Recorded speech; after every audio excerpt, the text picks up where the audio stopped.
China burns about half of the world's coal, spewing heavy metals such as mercury and lead into the atmosphere, and affecting the development of neighboring children.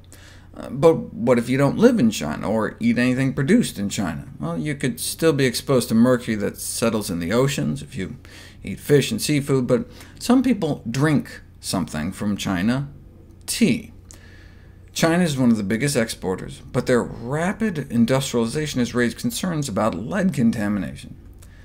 Lead is a toxin that can affect almost every organ in the body.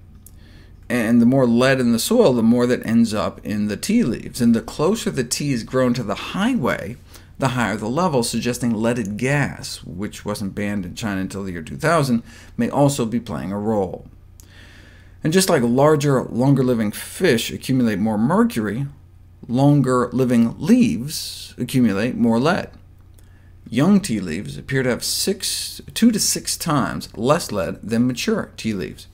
So not only do the young leaves that are used to make green tea and white tea have significantly less lead than the older leaves used to make black and oolong tea, the lead in black and oolong tea appears to be released much more readily into the tea water when brewed. And so the health risk from lead may be 100 times lower for green tea compared to oolong and black.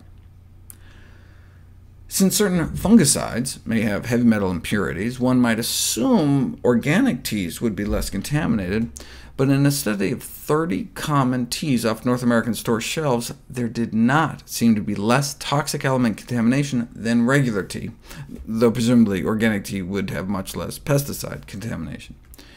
In terms of lead, the source of the tea, the country of origin, appears to be the most important. So, bottom line, how much tea is safe to drink? Based on the most stringent safety limits in the world, like California's Prop 65 parameters, and the largest studies of tea lead contamination from around the world, this is what I was able to come up with. If you're not pregnant and you're just drinking green tea, it doesn't matter where you get your tea from. You can drink as much as you want, you can drink 1 cup of tea a day, you can drink 15 cups a day.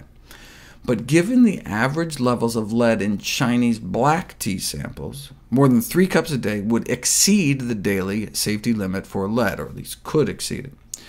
Now, that's if you're drinking tea, throwing the tea leaves or tea bag away. If you're eating the leaves, like drinking matcha tea, which is powdered green tea, or throwing tea leaves into your smoothie like I like to do, I wouldn't add more than 2 or 3 heaping teaspoons, unless you're using Japanese green tea, which is so low in lead that you can safely eat 15 spoonfuls a day. The only reason I would caution more than 8 is that could exceed the daily recommended limit for caffeine for adults. What about children?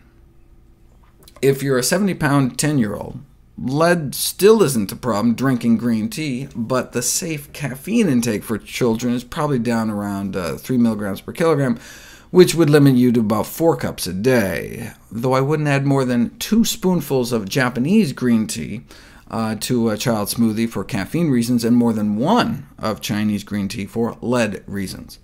Similarly, I wouldn't like to see children drinking more than 1 cup of black tea a day, and wouldn't want them eating the leaves at all. What about pregnant women? Pregnant women should be able to drink a cup a day of green tea throughout pregnancy, regardless of the source, based on average tea lead levels. And the limit for Japanese tea is really just the caffeine limit above 4 cups a day.